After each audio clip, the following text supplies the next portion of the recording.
Eu vos saúdo com a paz do Senhor Jesus. Amém?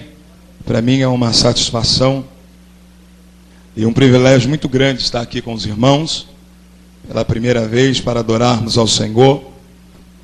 Eu já pude sentir a presença de Deus que é real neste lugar.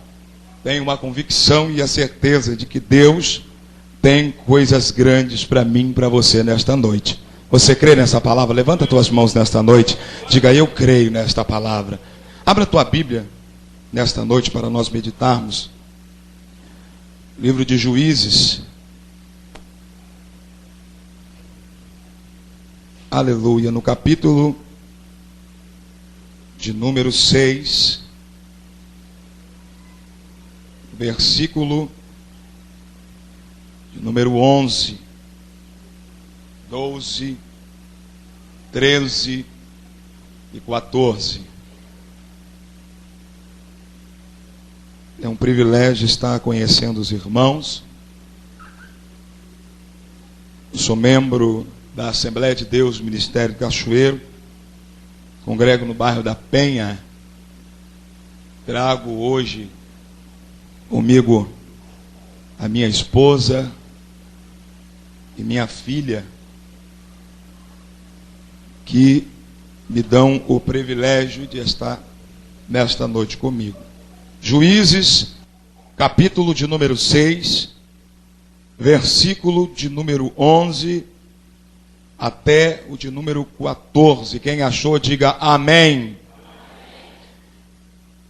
Então, o anjo do Senhor veio e assentou-se debaixo do carvalho que está em Ofra, que pertencia a Joás, a Biesrita.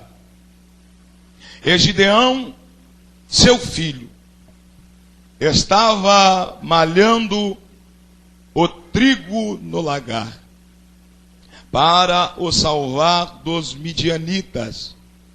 Então o anjo do Senhor lhe apareceu e lhe disse: o Senhor é contigo, varão valoroso.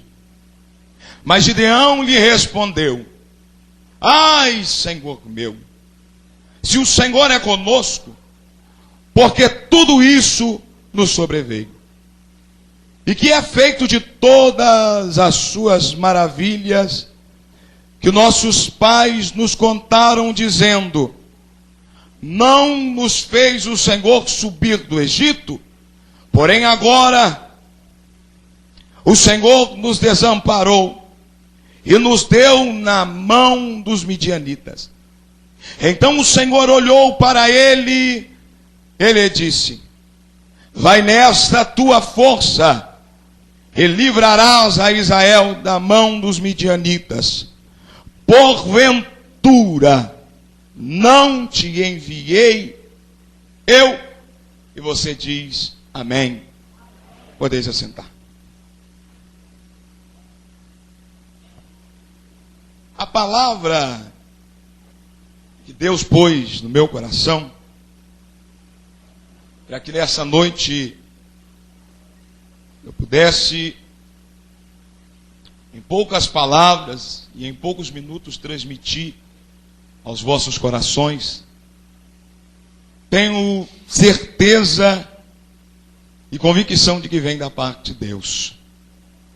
Quando eu estava meditando nesses versículos que acabamos de ler nesta noite, os irmãos, um tanto quanto eu, sabem que esta história que nos diz, aonde lemos nesta noite, o capítulo de número 6, a respeito da vida de um jovem, o menor de sua casa, chamado Gideão. E o contexto desta história é que o povo de Israel, devido à falta de preocupação de Josué em colocar um substituto em seu lugar, porque Moisés, antes de morrer, ele deu a incumbência a Josué de estar diante do povo, guiando o povo, conduzindo o povo. E quando Josué está para morrer, ele não tem a mesma preocupação que Moisés.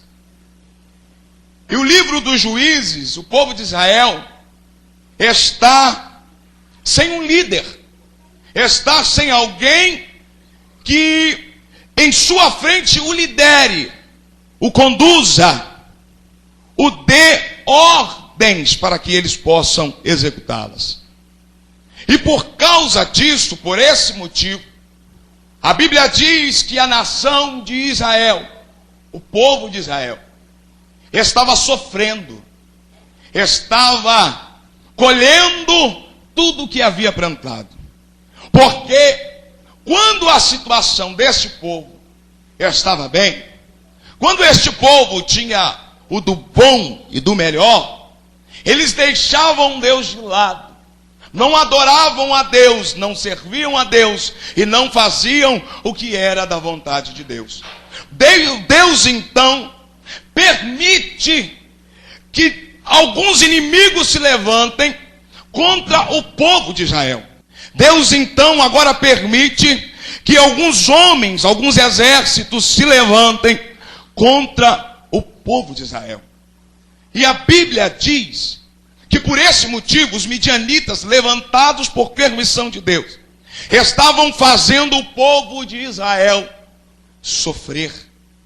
O povo de Israel plantava, o povo de Israel semeava. E a Bíblia diz que quando chegava a época de desfrutar de tudo quanto eles haviam plantado, eles não poderiam desfrutar.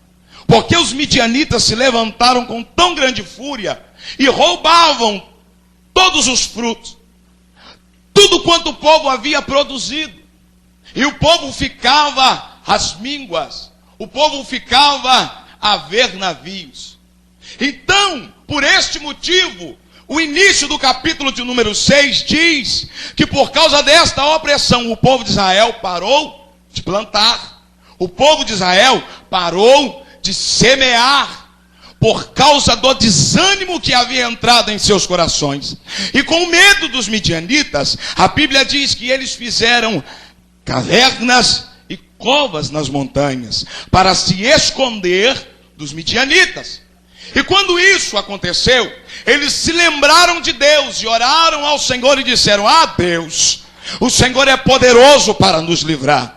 Deus então envia um profeta, e este profeta vai até a nação e chama a atenção da nação. E quando este profeta, que a Bíblia não diz o teu nome, é usado por Deus e corrige o povo, certo dia, nos versículos que nós lemos, a Bíblia diz que o filho de Joás estava malhando trigo no lagar. E estes versículos que nós lemos nesta noite, eu não vou me deter na história de Gideão não, porque todos nós conhecemos. Mas eu quero aqui nesta noite meditar em 3 versículos com os irmãos, porque eu vejo aqui qualidades de um vencedor. Olhe para esse irmão que está do teu lado e pergunta para ele: tu é um vencedor? Olha para outro irmão, pergunta para ele: tu é um vencedor? Diga para ele assim: se você crê, levanta a mão comigo, dá um glória para Jesus nesta noite, porque Ele tem vitória para nós. A primeira qualidade que eu vejo aqui na vida deste jovem chamado Gideão, é que todo o povo havia parado de trabalhar. Todo o povo havia desanimado. O povo pensou: olha, eu planto, mas na hora de desfrutar do que eu plantei, eu não posso. Agora também não planto mais. Desanimaram.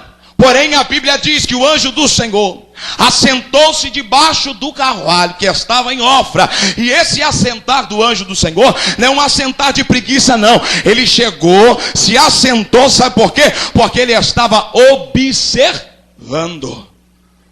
Fala para o teu irmão: Deus está de olho em você.